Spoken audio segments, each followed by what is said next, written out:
Sokliprofiil on soojustussüsteemi paigaldamisel lahutamatu element. Sokliprofiil tuleb paigaldada sokli või seinapinnale, vähemalt 30 cm kõrgusele maapinnast.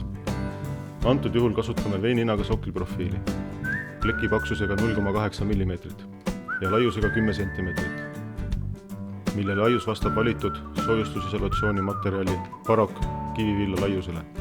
Seintele märgime loodi abil ära joone, mida mööda kinnitatakse sokliprofiil.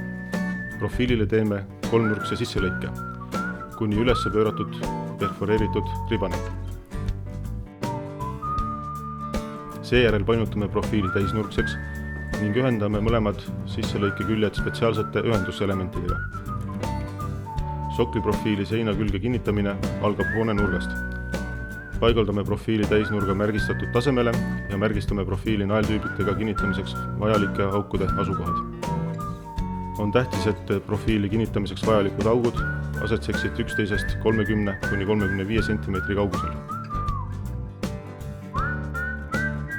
Seejärel puurime ette märgistatud augud täpselt tüübli sügavuselt. Et saavutada profiili täpne vertikaalne tasasus, selleks kasutame profiili ja seina vahel naeltüübite kinnituskohtades spetsiaalseid kompenseerimisklotse. Kompenseerimisklotsid on saadaval erineva paksusega. Peale kompenseerimisklotside ja naeltüüblite paigaldamist kontrollime veel kord profiili tasapinnalisust. Profiili tiidetakse omavahel spetsiaalsete plastikust ühenduselementidega.